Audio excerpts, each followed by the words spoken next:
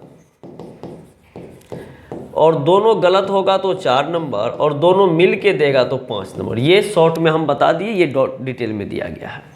अब कहता है स्तंभ y के संदर्भ में स्तंभ x किस दिशा में है। स्तंभ, तो डाटा सफिशिएंसी में एक चीज़ ध्यान रखिएगा, आपको एग्जैक्ट डाटा नहीं पूछ रहा है। जो आंसर क्या होगा आपको ये सिर्फ पता करना है, जो आंसर हो सकता है या नहीं। हाँ हो जाएगा तो किससे, 1 से, 2 से, आइदर से, नाइदर से, बोथ से। तो आपको आंसर हाँ या नाम देना है। आंसर निकल जाएगा तो हाँ, अब किससे निकला तो वो आप आंसर दे दीजिए। अब यहाँ कह रहा है स्तंभ y के संदर्भ में स्तंभ x किस दिशा में है। y के संदर्भ में x किस दिशा में है। अब यहाँ कह रहा है z y के दक्षिण में है। z कहाँ है, y के दक्षिण में, तो y के दक्षिण में z है। पहला डाटा यही है। दूसरा कह रहा है m z के पश्चिम, m z के पश्चिम और x के दक्षिण में है। तो m के बारे में बात हो रहा है, m z के पश्चिम, तो z के पश्चिम और x के दक्षिण में है, तो x के दक्षिण में ये हो गया। ठीक है। अब देखिए इसमें y और x का चर्चा किया गया है। y और x का चर्चा किया गया है, तो पहला में y और z है, तो x तो मिला नहीं जो आप आंसर देंगे, तो यानी एक आपका गलत। दूसरा में देखिए x है लेकिन y नहीं है, तो दूसरा भी आपका गलत। अब देखिए जब पहला और दूसरा दोनों गलत हो जाए तो आप इसको मिला के देखिए। अब y के दक्षिण में कौन है, z है, तो y के दक्षिण में z करते हैं, y के दक्षिण में z करते हैं, यहाँ पे ये हो जाएगा। अब यहाँ भी 2 कंडीशन आता है, y के दक्षिण में z, यहाँ भी y रखेंगे तो ये दक्षिणे कहलाएगा, यहाँ भी y रखेंगे तो ये दक्षिणे कहलाएगा, क्योंकि इसके दक्षिण में z है लेकिन कितना नीचे ये पता नहीं चलता है। यानी कहने का मतलब यहाँ से लेके आगे तक जहाँ तक भी चलेंगे हम कह देंगे मेरे आगे है, चाहे ये जगह को आगे के, ये जगह को आगे के, आपके कैमरा के पीछे को आगे के, सब आगे ही चला जाएगा। तो उसी कंडीशन में हम 3 कंडीशन लिए, एक तो s के नीचे लिए, एक x के बराबर लिए और एक x के ऊपर लिए। अब यदि देखिए यहाँ क्या होता है, अब इसको सेंटर लेते हैं तो n s NS E और W। अब नीचे रहेगा तो ES कहेंगे, सेंटर में रहेगा तो E कहेंगे, और यहाँ रहेगा तो NE कहेंगे। तो यहाँ भी 3 आंसर आ गया, इसलिए इसका आंसर देंगे कथन 1 और दोनों का डाटा मिलकर भी प्रश्न उत्तर देने के लिए पर्याप्त नहीं है, यानी यहाँ पे आंसर निकलेगा ही नहीं। यहाँ पे आंसर नंबर आपका 4 हो जाएगा, क्योंकि आंसर यहाँ पे आता कब, एग्जैक्ट नहीं आया, 3 आंसर आया, तो तीनों तो हम दे नहीं सकते हैं, तब आंसर हुआ क्या। तो इस तरीके से ध्यान रखना है। अगला प्रश्न है, सप्ताह में कौन से दिन मोहन दिल्ली पहुंचा। अब मोहन के बारे में पूछ रहा है कि वो सप्ताह में कौन सा दिन दिल्ली पहुंचा। तो अब मोहन सप्ताह में कौन सा दिन दिल्ली पहुंचा, तो मोहन रेलगाड़ी द्वारा मुंबई से मंगलवार को रवाना हुआ। अब देखिए ये पहला कह रहा है मुंबई से मंगलवार को रवाना हुआ। अब वहां पूछ रहा है दिल्ली कब पहुंचा। मोहन दिल्ली सप्ताह में कौन से दिन मोहन दिल्ली पहुंचा, पूछ रहा दिल्ली कब पहुंचा, तो ये कहता है कि मुंबई मंगलवार को निकला, तो यहाँ दिल्ली का कोई चर्चा नहीं है। दूसरा कह रहा है मोहन जयपुर में 1 दिन ठहरा और उसने जयपुर से दिल्ली की यात्रा 2 दिन में पूरी की। अब यहाँ देखिए मोहन रेलगाड़ी द्वारा मुंबई से मंगलवार को रवाना हुआ। पहले ये पता नहीं चल रहा है, जो मंगलवार को जब मुंबई से रवाना हुआ तो वो कलकत्ता गया कि गुवाहाटी गया कि जयपुर गया, इसके बारे में कोई कन्फर्मेशन आपको नहीं है। क्यों नहीं है, क्योंकि निकला तो कहाँ गया पता नहीं। तो यहाँ मोहन जयपुर में 1 दिन ठहरा, तो 1 दिन जयपुर में ठहरा और उसने जयपुर से दिल्ली की यात्रा 2 दिन में पूरी की। 2 दिन में पूरी की यानी वो कह रहा है कि यहाँ से यहाँ तक में 3 दिन में पहुँच गया। कहाँ, दिल्ली, और 3 दिन में दिल्ली पहुँच गया। लेकिन यदि यहाँ पे ये कहता कि मोहन रेलगाड़ी द्वारा मुंबई से मंगलवार को रवाना हुआ, किसके लिए, जयपुर के लिए, तब मेरा आंसर मिला के दे देते। लेकिन यहाँ मिलने का बात ही नहीं है कि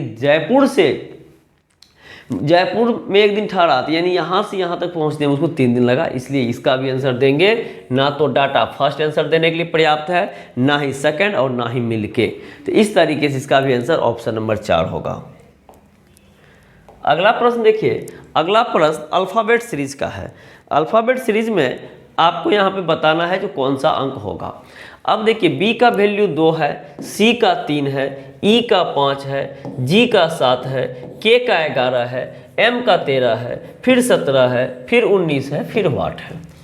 अब इन दोनों के बीच में तुलना करेंगे तो कितना की वृद्धि हो रही है, 1 की। यहाँ देखेंगे 2 की, यहाँ देखेंगे 2 की, यहाँ देखेंगे 4 की, यहाँ देखेंगे 2 की, यहाँ देखेंगे 4 की, यहाँ देखेंगे 2 की।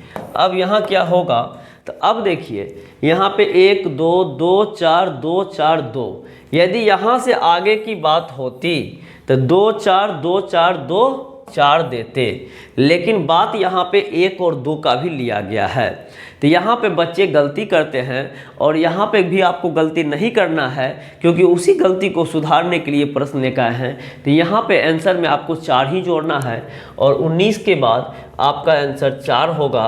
4 का मतलब 23 होता है, यानी 19 4 23, यानी आपका आंसर जो है, आपका आंसर ऑप्शन नंबर 4 होगा। अब बात आती है कि हम 4 ही जोड़े, लेकिन इनको कैसे साथ लेके चले, इनके बारे में चर्चा करते हैं। ये देखिए 2 जो है अभाज्य संख्या है, इससे बड़ा अभाज्य संख्या 3 है, 3 से बड़ा 5, 5 से बड़ा 7, 7 से बड़ा 11, फिर 13, फिर 19, 17, फिर 19, फिर 23, यानी ये अभाज्य संख्याओं का सीरीज था। इस प्रकार से बनाएंगे तो गलत हो जाएगा, क्योंकि 23 के बाद जो अगला अभाज्य संख्या मिलेगा 2 4 2 4 के बाद तो वहाँ 2 होना चाहिए, क्योंकि यहाँ पे 2 4 2 4 2 4, तो अब 23 प्लस 2 25 होना चाहिए, लेकिन 25 मतलब y होना चाहिए। ये y कभी आंसर नहीं होगा। क्यों नहीं होगा, क्योंकि 25 अभाज्य संख्या है नहीं, वो भाज्य संख्या है। तो इस तरीके से यहाँ पे अभाज्य संख्याओं का सेट चल रहा था। अब यहाँ पे मेरा 23 नंबर होगा और 23 का मतलब W होता है। अगला प्रश्न देखिए, अगला प्रश्न जो आपको लिया गया है ये क्विज टेबल से है। यहाँ पे 3 है, यहाँ 5 है, यहाँ 7 है, यहाँ 21 है, यहाँ 18 है, यहाँ 4 27 6 और इतना, यहाँ इतना। तो यहाँ पे आपका वाट है, यहाँ पे आपका कौन सा अंक होगा ये पता करना है।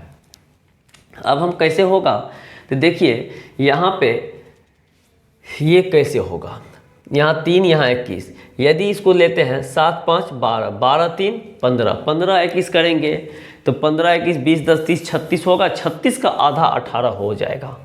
अब 9 6 15, 15 4 19 20 20 40 46, यानी कहने का मतलब है 3 + 21 + 5 + 7 बराबर, फिर यहाँ पे 4 + 27 + 6 + 9 बराबर। अब यहाँ पे x + 33 + 6 + 11 बराबर। अब इन ऊपर वाले का जोड़िए तो 3 1 4 5 4 9 9 7 9 10 16 6 बच गया 1 2 1 3, ये 36 आया। 4 + 7 11, 11 9 20, 20 6 26 के 6 बच गया 2 2 2 4, ये 46 आया। अब यहाँ देखिए जब ये 36 आया तो इसको यहाँ पे 2 से भागा दे के 18 लिखा है। ये 46 आया तो 2 से भागा दे के 23 लिखा गया है। यानी इसका मतलब है जो 27 आया है, यहाँ जो 27 है वो यहाँ पे कितना होना चाहिए, 54/2 करेंगे तब ना 27 आएगा। यानी इन सबों का जोड़ 54 आना चाहिए। तो अब यहाँ पे जो है इन सबों का जोड़ 54 लाना है। तो यहाँ देखिए पहले इसको जोड़िए, 3 6 3 9 1 10 के 0 बच गया 1, 3 1 4 1 5, x + 50 बराबर 54, इसीलिए x बराबर 54 - 50 बराबर 4। यानी आपका आंसर ऑप्शन 4 में ही दिख रहा है 4। इस तरीके से आपका आंसर 4 होगा। अगला प्रश्न है, एक समुदाय में 225 व्यक्ति में से 80 क्रिकेट खेलते हैं। ये आपका वेन डायग्राम का लिया गया है। 225 बच्चे में से 80 क्रिकेट खेलते हैं, 60 व्यक्ति फुटबॉल खेलते हैं और 100 व्यक्ति दोनों में से कोई खेल नहीं खेलते हैं। तो कितने व्यक्ति दोनों खेल खेलते हैं? अब यहाँ देखिए कुल व्यक्तियों की संख्या 225 है और 100 ही खेले नहीं खेलता है। तो जब ये खेल नहीं खेलता है तो वहाँ पे तो कहानी खत्म। अब आपके पास खेल खेलने वाले कितने हैं? 125। और इनका जो डायग्राम बनेगा ये इस प्रकार से डायग्राम बनेगा। अब इसको हम ले लेते हैं क्रिकेट और इसको ले लेते हैं फुटबॉल। अब देखिए 125 व्यक्ति खेल खेलते हैं, लेकिन ये 125 और इन दोनों को जोड़ के देखते हैं तो 80 + 60 करते हैं तो ये हो जाता है 140। यानी कहने का मतलब है जब व्यक्ति 125 था और खिलाड़ी 140 हो जाएगा, इसका क्या मतलब है? इसका मतलब है कि 15 व्यक्ति ऐसे होंगे जो दोनों खेल में खेलते होंगे। तो एक बार तो रियल में 15 बच्चे हैं, एक बार ज़बरदस्ती हो गया दोनों खेल में खेलते हैं। तो अब ये 15 यहाँ दे दीजिए और 80 में से 15 घटाइएगा, तो 80 में से 15 घटाइए तो 65 यहाँ दे दीजिए क्रिकेट में, 65 क्रिकेट में, और 60 में से ये घटाइए तो 45। यानी रियल में जो बात हो रही है, यानी केवल क्रिकेट खेलने वाला 65, केवल फुटबॉल खेलने वाला 45, दोनों खेल खेलने वाला 15। और यहाँ पे यदि पूरा क्रिकेट की बात हो तो ये दोनों को जोड़ देंगे तो 80, और पूरा फुटबॉल की बात हो तो इन दोनों को जोड़ देंगे 60। आपका काम तमाम। तो इसका सही आंसर ऑप्शन नंबर 1 अर्थात 15 होगा। ऑप्शन नंबर 1 अर्थात 15 होगा। अगला प्रश्न है, एक 4 सेंटीमीटर घन के सभी सतहों को हरे रंग से रंग दिया गया है, इसे 1 सेंटीमीटर छोटे घनों में काट दिया गया है। इन सभी जानकारियों के आधार पर नीचे दिए गए प्रश्नों को उत्तर दीजिए। अब यहाँ जो बड़ा घनों की भुजा की लंबाई 4 सेंटीमीटर, छोटा घन जो काटा है तो 1 सेंटीमीटर। तो यहाँ पे एक नियम होता है, छोटे घनों की संख्या बराबर बड़े घनों की भुजा की लंबाई बटे छोटे घनों की भुजा की लंबाई। तो 4/1 बराबर 4 आएगा और ये होता है x का वैल्यू, और इसी का जो क्यूब कर देते हैं तो टोटल संख्या आ जाता है। अब यहाँ पे x का वैल्यू पता चल गया। कितने ऐसे घन हैं जिसके केवल एक ही सतह रंगे हुए हैं? एक सतह रंगीन घनों की संख्या, केवल एक सतह रंगीन घनों की संख्या बराबर 6 × x - 2 का होल स्क्वायर फार्मूला होता है। 6 × x - 2 का होल स्क्वायर। तो 6, x का वैल्यू 4, 4 में से 2 का स्क्वायर 6, 4 में से 2 गया 2, 2 का स्क्वायर डायरेक्ट कर देते हैं, 2 का स्क्वायर 4, यानी 6 × 4 24 आपका आंसर होगा। एक सतह रंगीन घनों की संख्या कितना है? तो एक सतह रंगीन घनों की संख्या 24 हो जाएगा। और ऐसे कितने घन हैं जिनके केवल 2 सतह रंगे हुए हैं? तो इनका फार्मूला होता है 12 × x - 2। 12 इंटू एक्स का वैल्यू 4, 4 माइनस 2, तो ये 12, 4 में से 2 गया 2, तो 12 गुना 2। संजोग ऐसा है कि इसका आंसर भी 24 से आ गया है, इसका आंसर भी 24 से आ गया है। यदि आप लोग को क्यूब एंड क्यूबाइड की जानकारी ना हो, डिटेल पढ़ना चाहे, तो आप इसी चैनल पे, सर्वोदय क्लासिक चैनल पे कमेंट करेंगे जो वीडियो अभी देख रहे हैं, और सब्सक्राइब नहीं किए हैं तो प्लीज़ सब्सक्राइब कर दीजिए। अगला है, एक फोटो की ओर इशारा करते हुए सुधा ने कहा। एक यहाँ पे फोटो है, ये फोटो किस लड़का का है या किस लड़की का है नहीं पता है, और इशारा करते हुए सुधा कह रही है। क्या कह रही है? सुधा ने कहा, सुधा बोल रही है यहाँ से, वह मेरी माता के पिता का इकलौता पोता है। मेरी माता के यानी सुधा के माँ के पिता यानी सुधा का कौन? सुधा का नाना। मेरी माता के पिता का इकलौता पोता है। अब यहाँ पे इसका कोई यहाँ पे बेटा होगा और इसी का ये बेटा होगा, क्योंकि पोता जब भी होगा तो ये मेल मेंबर होगा। ठीक है, तो फोटो वाले आदमी का सुधा से क्या संबंध है, यानी सुधा इसको क्या बोलेगी या बोलेगा, क्योंकि सुधा के साथ से लगा हुआ तो सुधा को बोलने के लिए बोलेंगे। सुधा की माँ के पिता नाना, नाना का बेटा मामा, मामा का बेटा ममेरा भाई। ऑप्शन आपको दिख रहा होगा 1 नंबर ममेरा भाई। और यदि लड़का को कहने की बात होगी तो ये लड़का क्या बोलेगा, तो इसका ये पिता, पिता का पिता दादा, दादा की बेटी बुआ, बुआ की बेटी फुफेरी बहन। क्या होगा? फुफेरी बहन। अगला प्रश्न है, 6 विद्यार्थी ए बी सी डी ई और एफ एक बेंच पर बैठे। ये आपको लाइन अरेंजमेंट है या सीटिंग अरेंजमेंट कर सकते हैं, बैठे हैं। बी एफ और डी के बीच में है।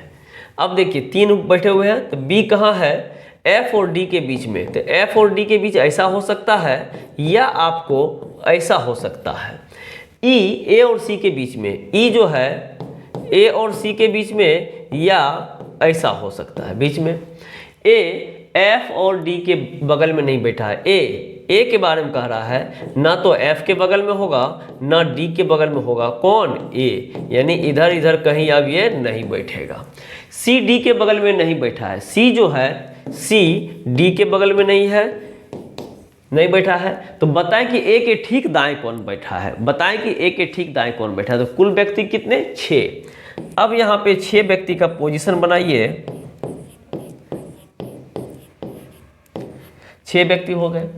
अब देखिए, ये तो ऐसे कीजिए, छोड़िए इसको, सीधा यहीं रहने दीजिए। देखिए यहाँ पे ऊपर वाला लाइन लेके हम चलते हैं, एफ बी डी लेके चले। अब यहाँ 3 व्यक्ति तो कंफर्म है और ए ई सी भी है। तो अब देखिए, एक एफ से ख़त्म है, एक डी पे ख़त्म है। इधर बीच में किसी को घुसा नहीं सकते हैं क्योंकि ये लगातार एक लाइन से है। अब देखिए डी के बगल में कौन नहीं बैठेगा? यहाँ पे सी नहीं होना चाहिए, यहाँ पे सी नहीं होना चाहिए, क्योंकि बताया गया डी के बगल में सी नहीं, और एफ के बगल में ए नहीं, एफ के बगल में ए नहीं, यहाँ ए नहीं, और डी के बगल में भी ए नहीं, यहाँ पे ए नहीं। अब आप देखिए, आपके पास A B C D E F 6 व्यक्ति थे। 6 व्यक्ति में से एफ बी डी बैठ चुका है, एफ बी डी, इसका कोई चर्चा नहीं करना क्योंकि ये तीनों बैठ गया है। अब यहाँ जो भी बैठेगा तो ए ई सी बैठेगा, और ए और सी कह रहा भैया हमको ही बैठने देगा नहीं। तो जब ए और सी को ये बैठने देगा नहीं तो बचा कौन? लास्ट में ई बचा। तो अब यहाँ पर हम ई को बैठा सकते हैं। अब यहाँ पे जो ई को बैठा दिए, ई को बैठा दिए, लेकिन ई बैठने से पहले कहता है भैया ए और सी के हम बीचे में रहेंगे, ए और सी के बीचे में रहेंगे, और ए और सी डी के बगल में, डी के बगल में सी नहीं और डी के बगल में ए नहीं, ये होगा नहीं। इस स्थिति में पता चला कि इधर ये कोई नहीं बैठेगा, ये इंड पॉइंट होगा। अब यहाँ हम बैठाते हैं किसको? तो देखिए यहाँ सी को बैठाइए, यहाँ ई को बैठाइए और यहाँ ए को बैठाइए, और अब जो है ये प्रश्न का आंसर दीजिए।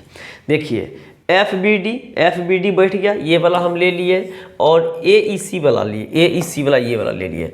अब यहाँ कंडीशन कह रहा था, फिर से एक बार देख लीजिए क्या कह रहा है कंडीशन। कंडीशन कह रहा है क्या? बी एफ और डी के बीच में, बी जो है एफ और डी के बीच में है, तो एफ और डी के बीच में बी है, ठीक है। ई ए और सी के बीच में है, ई ए और सी के बीच में है, ठीक है। ए एफ और डी के बगल में नहीं बैठा है, ए जो है एफ और डी के बगल में नहीं थे, एफ के बगल में ए नहीं, डी के बगल में ए नहीं, और सी डी के बगल में नहीं बैठा है, सी जो है डी के बगल में नहीं बैठा है, डी तो यहाँ है, सी यहाँ है। तो बताएं ए के ठीक दाएं कौन है, तो ए के ठीक दाएं कौन है, आपका आंसर ई अर्थात ऑप्शन नंबर 4 हो जाएगा।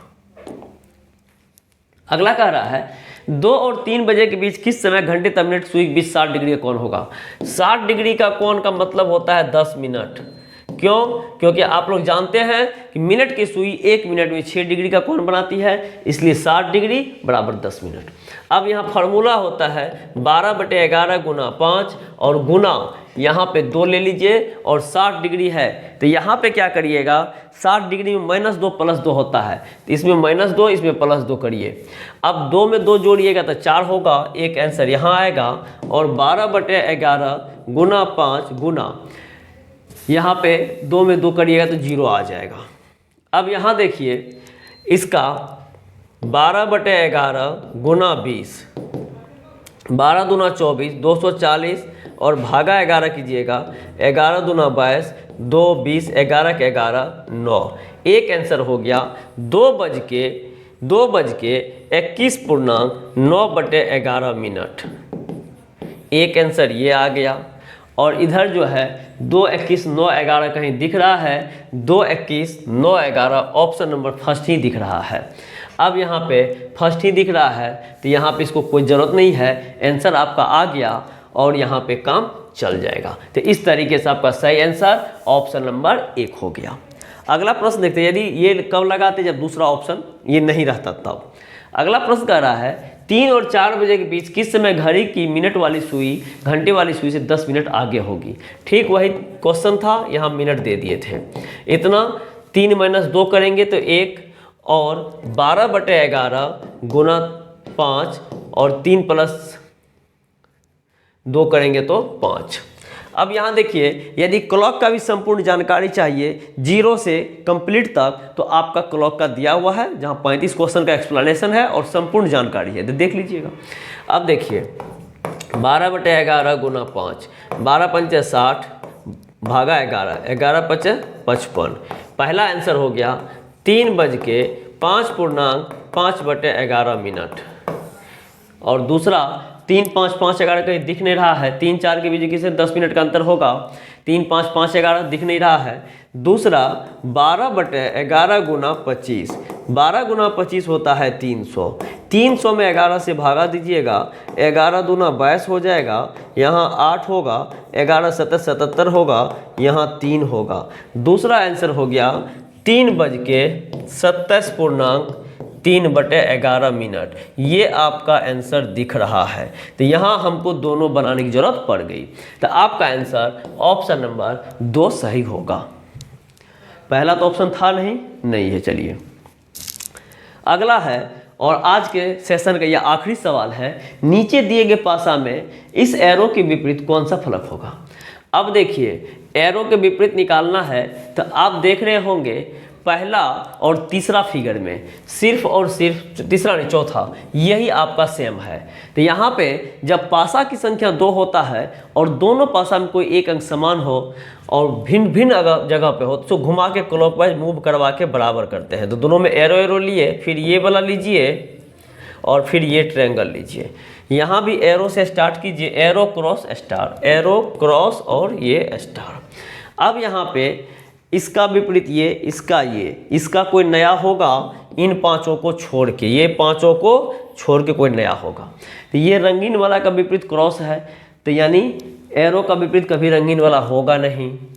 अब देखिए ये इसका विपरीत ट्रायंगल है तो ट्रायंगल यहाँ पे होगा नहीं, और रंगीन का विपरीत एक्स है तो एक्स होगा नहीं। और अभी बताए कि इन पांचों को छोड़ के, तो 2 नंबर में जो फूल बना हुआ है इन पांचों को छोड़ के है। इस तरह से प्रश्न संख्या 20 का सही आंसर यही हो जाएगा। तो आप लोग को ये कंप्लीट 20 क्वेश्चन का सॉल्यूशन दे दिए हैं और हम आपको बताना चाहेंगे इसका हम वीडियो, ये PDF पहले ही अपलोड करते हैं चैनल पे और फेसबुक पेज पे, जहाँ पे आप देख रहे हैं। तो ये जो अपलोड करते हैं तो आप वहाँ 20 क्वेश्चन का सॉल्यूशन करें और अपने आप को चेक करें कि आप कितने पानी में हैं। और 20 प्रश्न में जो भी प्रश्न नहीं बनेगा तो वहाँ तो आप जानते ही हैं कि हम 20 में 20 का एक्सप्लेनेशन देते हैं, तो आपको कोई समस्या ही नहीं होगी। यदि आप स्टार्टिंग में 10 नंबर भी लाते हैं 20 में तो समझिए आप कुछ हद तक ठीक हैं, लेकिन यदि 15 और 18 लाते हैं तो बेहतर है। लेकिन उम्मीद करेंगे कि मेरे द्वारा पढ़ाए गए छात्रों को 20 में 20 आ जाए तो अति उत्तम, क्योंकि हम बार बार कहते हैं तुम मुझे समय दो मैं तुम्हें नौकरी दिलाऊंगा। 20 क्वेश्चन का वीडियो 1 घंटा का हो जाता है। क्यों हो जाता है? क्योंकि डीप नॉलेज देते हैं। यदि शॉर्ट में बनाएंगे तो होगा ही नहीं, जल्दी बच्चे कहेंगे सर समझ में नहीं आया। तो इसलिए आप लोग धैर्य से देखिए और डेली शाम को 7 PM में ये वीडियो अपलोड हो जाएगा। तो जो भी लोग मेरे चैनल को अभी तक सब्सक्राइब नहीं किए हैं वहाँ सब्सक्राइब करें। यदि आप फेसबुक पेज पर देख रहे हैं तो आप मुझे फॉलो करें, वहाँ फ्रेंड रिक्वेस्ट ना भेजें। तो आज के लिए इतना ही, फिर मिलेंगे अगले एपिसोड में। तब तक के लिए जय हिंद, जय भारत।